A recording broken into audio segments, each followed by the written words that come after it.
দেড় শতাধিক আসনে আওয়ামী লীগ বিনা নির্বাচনে তাদের আসন নিশ্চিত করে যখন অবৈধভাবে ক্ষমতায় আসলো, তখনও যখন আবার বিএনপি জামাত সহ সবাই টানা দীর্ঘদিন আন্দোলন করলো, সেই আন্দোলনকে পর্যন্ত ক্রিমিনালাইজ করে তাদের ক্ষমতা দখলকে জাস্টিফাই করেছিল যেই প্রতিনিধিরা, যেই স্টেক হোল্ডাররা, যে নানা বুদ্ধিজীবী মহল্লা, তারা এখন রং বদলে আবারও চেষ্টা করছে আমাদের মধ্যে ঢুকে আমাদের মধ্যে ভাঙন সৃষ্টি করার। তারা চেষ্টা করছে আমাদের মধ্যে নানা কিছু পুশ করার। কখনো কখনো আমাদের জাতীয় নেতৃবৃন্দ এবং আমাদের বিভিন্ন দলের প্রতিনিধিদেরকে আমরা লক্ষ্য করেছি, এই বিষ কখনো কখনো তারাও না বুঝে গ্রহণ করছেন। এই পুশ করা বিভিন্ন বয়ান হয়তো আমাদের অন্যান্য নেতৃবৃন্দের হৃদয়ে কখনো কখনো গেঁথে যাচ্ছে।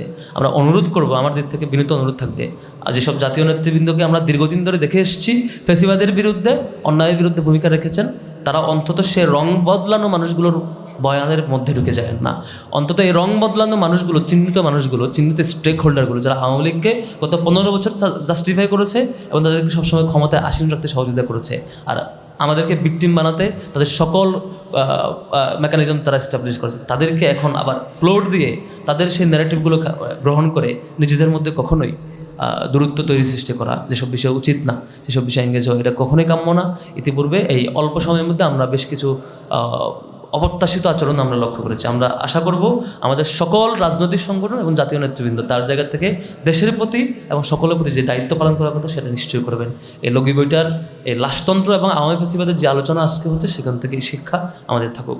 এবং সে সময়ের আওয়ামী লীগের এই লাশতন্ত্রের ব্যাপারে যারা কনসার্ন ছিলেন এবং লম্বা সময় আওয়ামী লীগের ফ্যাসিবাদের বিরুদ্ধে যারা ভূমিকা রেখেছেন, তাদের প্রতিনিধিদেরকে পেয়েছি অনেককেই, আলহামদুলিল্লাহ। তো বেশ কিছু অতিথি আসবার কথা ছিল, বিভিন্ন কারণে আসতে পারেন নাই। যারা আসছেন সবার প্রতি ডাকসুর পক্ষ থেকে শুভেচ্ছা জানাচ্ছি। আমিও বক্তব্য শুনতে আসছি, মূলত বক্তব্য শুনবো আলোচকদের।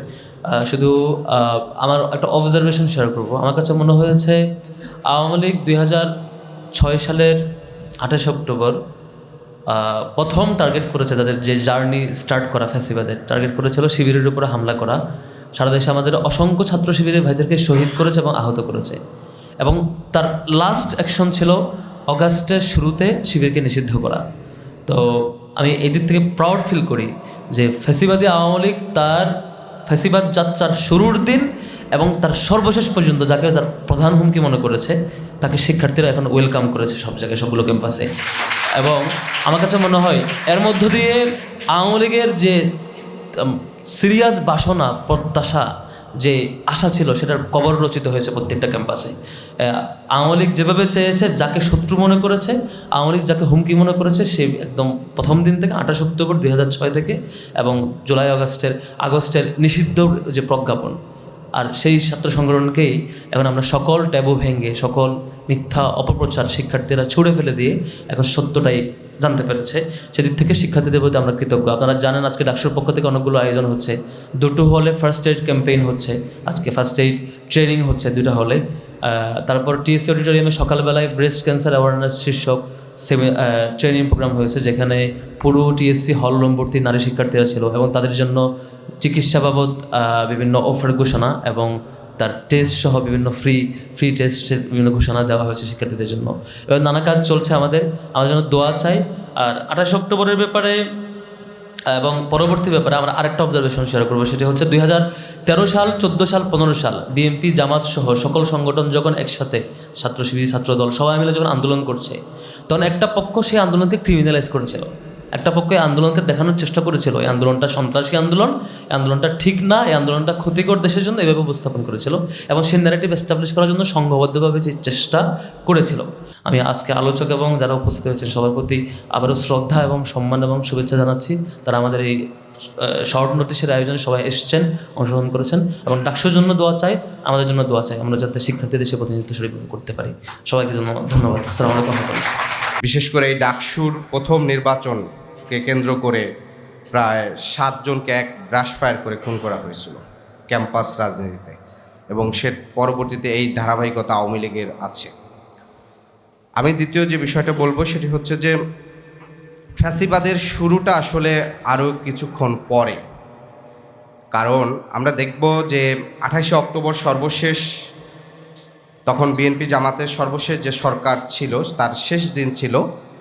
সেই দিন দুটি রাজনৈতিক দলের কর্মসূচি ছিল এবং বলা চলে যে ওই সরকারের সর্বশেষ দিন, এবং পাশাপাশি কর্মসূচি থাকা এবং পুলিশ, আমি দেখেছি যে পুলিশের সেখানের ভূমিকা নিয়েও পরবর্তীতে জামাতের বক্তব্য আছে এবং সেখানে এই মর্মান্তিক ঘটনা ঘটে।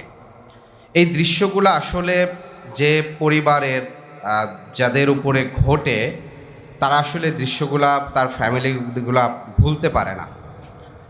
আমার সাথে কিছু আমি এই রিলেট করতে পারি, কারণ 2019 সালে ডাকসুর ভবনে তখন ভিপি নুরুল হক নুরভাই সহ আমাদের উপর যে হামলাটা হয়েছিল, আমাদের ভিতরে লাইট ফ্যান বন্ধ করে মারলেও আমাকে মারতে মারতে বাহিরে মধুর ক্যান্টিনের সামনে খুব নির্মমভাবে মেরেছিল।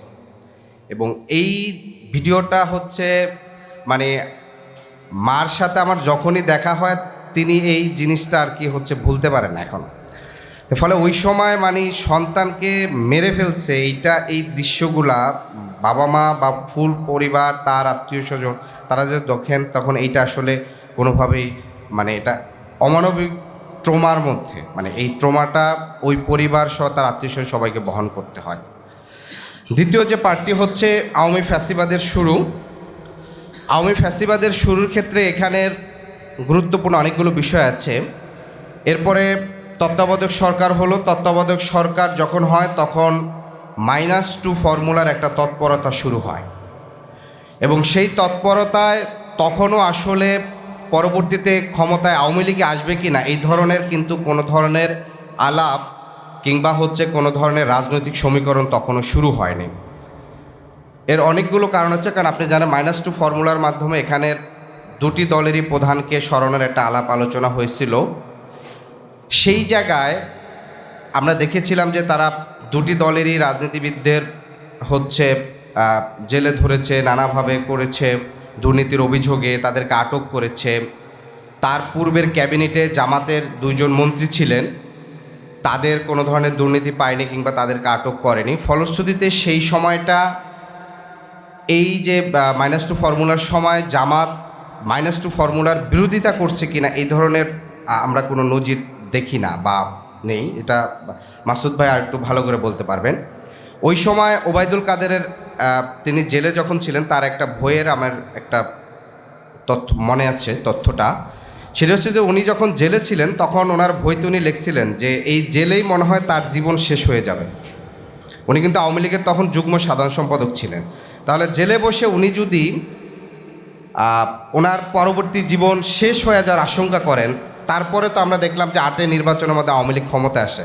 তার মানে -2 ফর্মুলা যতদিন পর্যন্ত এখানে তৎপর ছিল ততক্ষণ পর্যন্ত পরবর্তীতে যে আওয়ামী লীগকে নিরঙ্কুশ একচ্ছত্রভাবে ক্ষমতায় আনার যে প্ল্যান সেটা তখন পর্যন্ত আসলে শুরু হয়নি।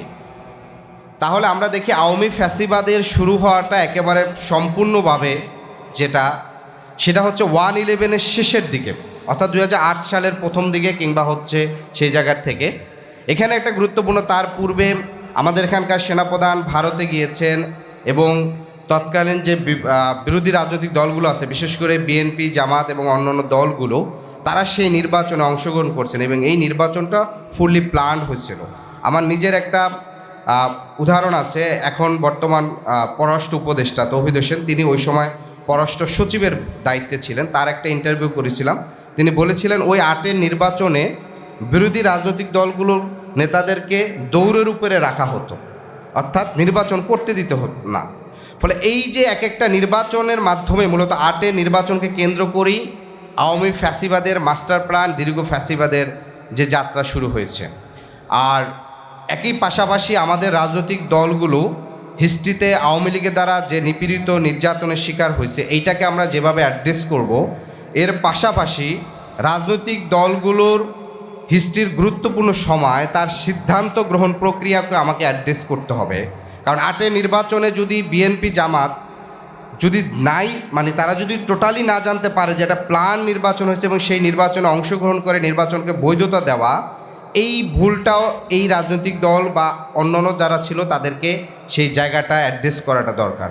তো সবাইকে অনেক অনেক ধন্যবাদ এবং শুভেচ্ছা।